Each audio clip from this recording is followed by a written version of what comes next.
There is a specific kind of silence that follows a child's name when it has gone unanswered for 20 years. It isn't the silence of forgetting. It is something heavier, something that settles into the lives of the people who knew her and refuses to leave. This is the story of a 13-year-old girl named Alexandra Anaya. And before I tell you what happened to her, before I tell you about the river and the chains and the cinder block and the body that was missing half of itself when it was finally found, I need you to understand something. This is not a story about a statistic. This is not a story about a case number. This is a story about a real child who had a name that meant something to the people who said it. A girl who played soccer on school afternoons and spent her weekends volunteering at an animal shelter because she loved animals more than most people love anything. A girl who wanted to be a veterinarian, who ran cross-country, who laughed loud and hugged hard and made everyone around her feel like the most important person in the room. She was 13 years old. She was somebody's whole world. And someone took her, dismembered her body, chained her remains to a cinder block, and dropped her into a river. And they have never faced a single consequence for it. Not one day in a courtroom. Not one day behind bars. 20 years, and counting. Before we go any further, if you are new here, this is Unsolved Chapters. We tell the stories that fell through the cracks. The cases that got one news cycle and then got quiet. The family's still waiting at the end of a phone that never rings. If that matters to you, subscribe right now so you never miss one of these stories. And if you already know someone whose life was touched by a case like this, share this video before it ends. Because the only thing that breaks a cold case open after 20 years is someone finally deciding that silence has cost too much. All right, let's go back to the beginning.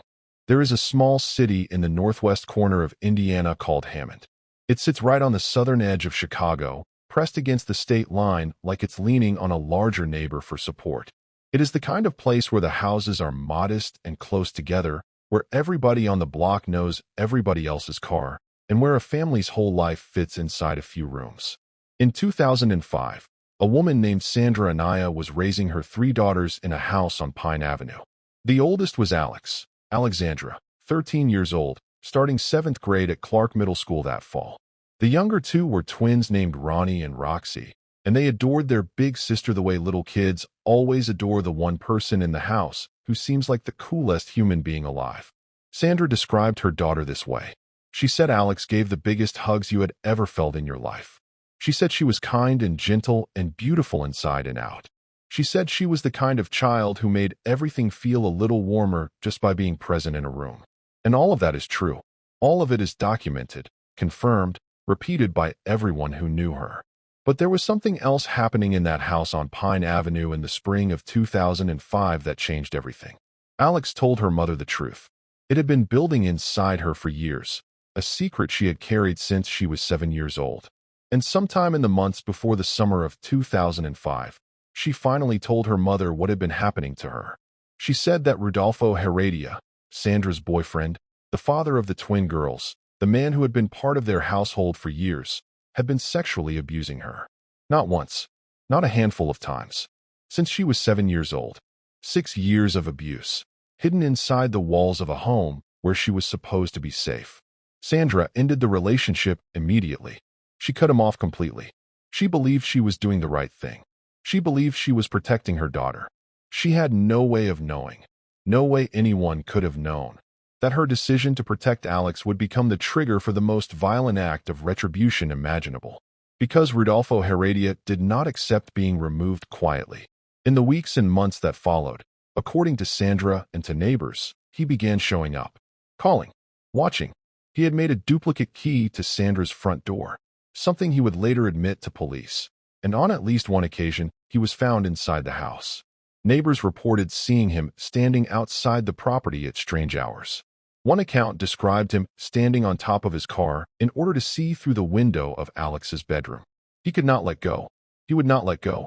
And by August of 2005, federal prosecutors had filed stalking charges against him on behalf of both Sandra and Alexandra. But the charges came too late. Because by August, Alex was already gone. It is the early morning hours of Saturday, the 13th of August, 2005. Sandra had gone out on a date that evening. She left Alex home with the twins, which was not unusual. Alex was mature for her age, responsible, the kind of kid you trusted. It was meant to be a normal night. But while Sandra was out, her phone kept ringing. Over and over again. The same number. Rodolfo Heredia. She did not answer. She tried to enjoy her evening. She told herself she was not going to let him ruin one more night of her life. What she did not know was that he was also calling the house.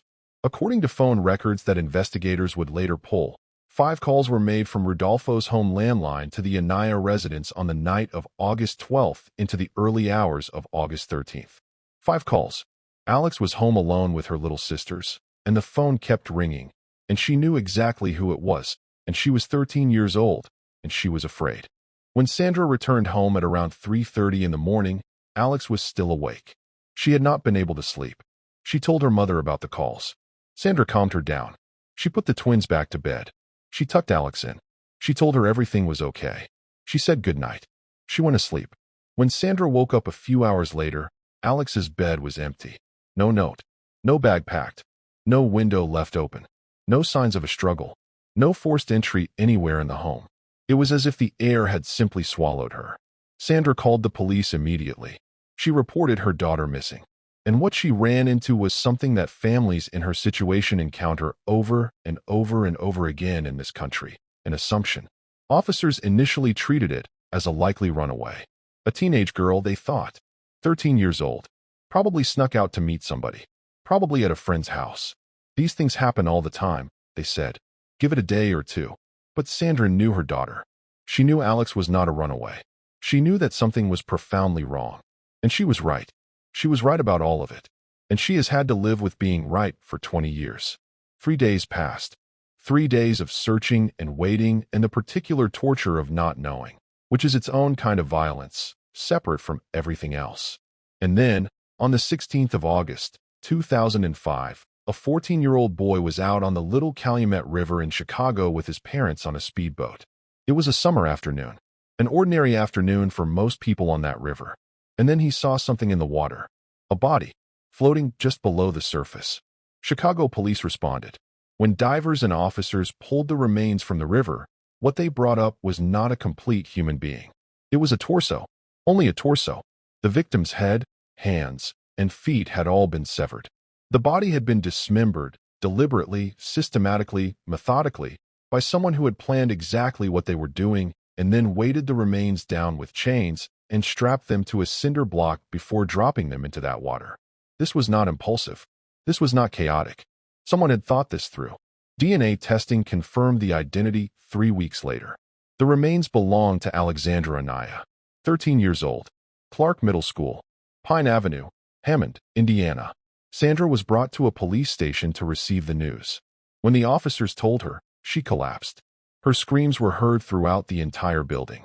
The autopsy added something that investigators would call a critical detail. Pathologists found undigested food in Alex's stomach, specifically French fries. The same French fries she had eaten with her mother and sisters on the afternoon of August 13th, hours before Sandra left for her date. This placed the time of death on the same day Alex disappeared. The window between the last time her mother saw her alive and the moment she was killed was dangerously, horrifyingly narrow. Whoever did this did not wait. They came for her quickly. They came for her that same night. The autopsy also confirmed signs of sexual assault. To this day, 20 years later, Alex's head, her hands, and her feet have never been recovered. Hey, if you are still watching at this point, drop a comment right now that says, "I'm still here, because I want to know who's truly following this story." This is the kind of case that deserves every set of eyes it can get. Stay with me. We are about to get into the evidence, the suspect, and the 20 years of silence that followed. From the very first days of the investigation, one name kept surfacing. Every piece of evidence, every phone record, every witness account, every behavioral pattern pointed in the same direction. That name was Rodolfo Heredia. Let me lay out for you exactly what investigators had to work with. He had made a duplicate key to Sandra's front door. He admitted this to police directly. He had been found inside the home after Sandra ended the relationship. Neighbors had seen him outside the property on multiple occasions at unusual hours. One account placed him standing on top of his own car to look through the window of Alex's bedroom. In the hours leading up to her disappearance, his home phone called the Anaya residence 5 documented times. There was no forced entry anywhere in the home the night Alex vanished, which means whoever took her either had a key, or she opened the door herself, or someone she trusted let her open it. And here is the detail that has haunted every person close to this case for 2 decades. Rodolfo Heredia lived approximately 1.5 blocks from the exact section of the Little Calumet River where Alexandra Anaya's remains were discovered. 1.5 blocks. He knew that river. He lived next to that river. And a child he had been abusing for 6 years, whose mother had just cut him off, whose testimony could potentially destroy his life, was found in that river 3 days after she disappeared from her bed in the middle of the night. In the spring of 2005, federal prosecutors charged Heredia with stalking, specifically stalking both Sandra and Alexandra. He stood trial in federal court. He had a defense team. He took his chances with a jury. He was acquitted, not guilty on all counts. And because there was not, at that time, sufficient physical evidence to bring a murder charge, because a prosecution without a murder weapon, without a crime scene, without the parts of the body that carried the most forensic information, is an extraordinarily difficult case to build. Rodolfo Heredia walked out of that courthouse a free man. No murder charge, no conviction, no accountability. FBI Special Agent in charge Michael J.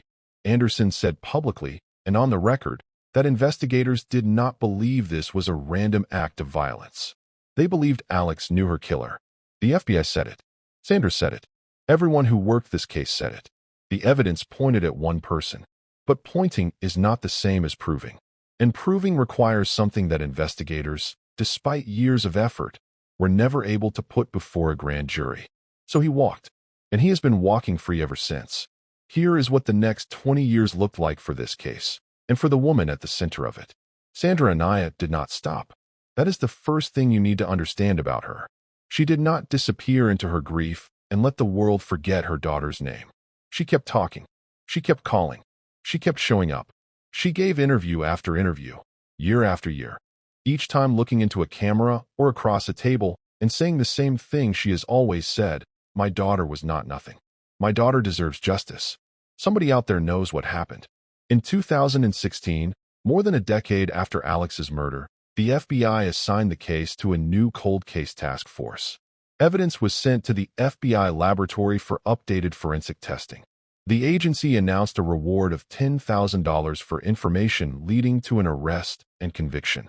Investigators went back through everything: the phone records, the physical evidence, the witness accounts. They pursued new leads. They made no new arrests. In 2023, the FBI doubled the reward to $20,000. Alex's case page remains active on the FBI's official website to this day. The tip line is still open. The investigation is technically still ongoing. $20,000 is sitting there, waiting for anyone with information willing to come forward. And still, as of right now, in 2026, nearly 21 years after a 13-year-old girl was taken from her bed in the middle of the night, no one has been arrested. No one has been charged. No one has been convicted.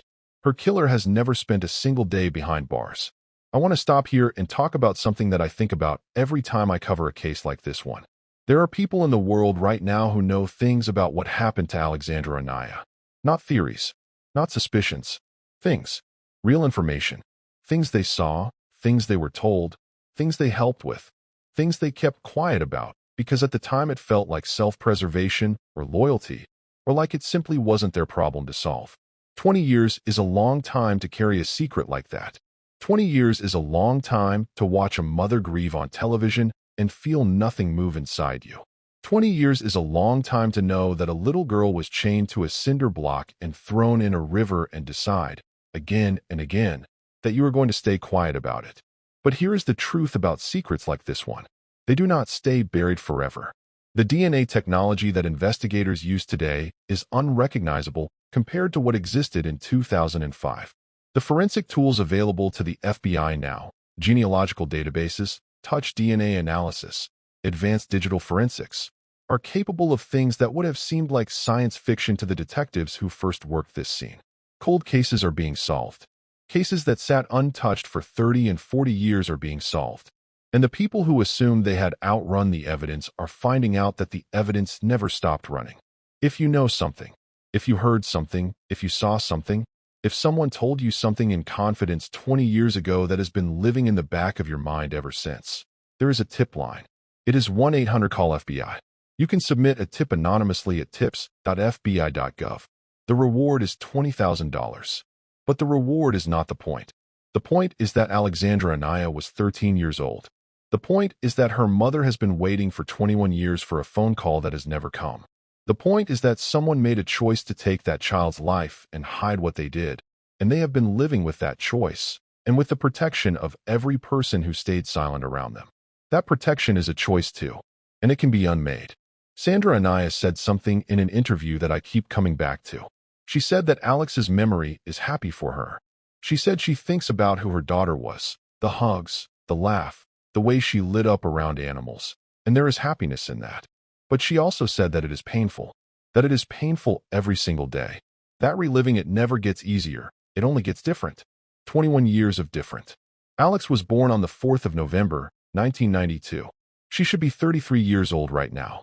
She should be somewhere out in the world living the life she was always supposed to have. Maybe working with animals, the way she always dreamed. Maybe raising a family of her own. Maybe coaching a soccer team somewhere in Northwest Indiana, laughing with kids the way she used to laugh, giving the biggest hugs in the room. She should have had all of it. Every single bit of it. Instead, her mother is still sitting with a grief that has no bottom. Still waiting. Still saying her name. Still refusing to let a case number be the last word on who her daughter was. Alex Anaya was not a case number. She was not a statistic. She was not a cautionary tale, or a hashtag, or a thumbnail on a true crime channel. She was a 13-year-old girl with a plan for her future and a laugh that filled a room, and 2 little sisters who looked up to her, and a mother who loved her more than any word in any language is adequate to express. Someone took all of that. Someone chained it to a cinder block and dropped it in a river and has been living freely in the world ever since. We do not let that stand here. Not on this channel. Not today. Nearly 21 years. No arrest. No justice. Alex's killer is still out there. If this story moved you, if it made you feel even a fraction of what this family has been living with for 2 decades, do something with that feeling right now. Share this video. Post it. Send it to somebody. Tag someone who cares about true crime, who cares about cold cases, who might have a connection to Hammond, Indiana, or to the Little Calumet River, or to any of the people in this story. Because cold cases break open when enough people are paying attention. When enough voices are saying the same name at the same time. When the silence finally gets loud enough that somebody decides they have been quiet for too long. If you have information about the murder of Alexandra Anaya, anything at all, the FBI tip line is 1-800-CALL-FBI. You can also submit tips anonymously at tips.fbi.gov. A $20,000 reward is waiting.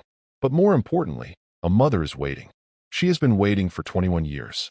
Give her something to hold on to. Like this video. Subscribe to Unsolved Chapters. New cases every single week. The stories that got quiet before they got solved. Because the only way these families stop waiting is if enough people refuse to look away. Rest, Alex. We haven't forgotten you. And we are not going to.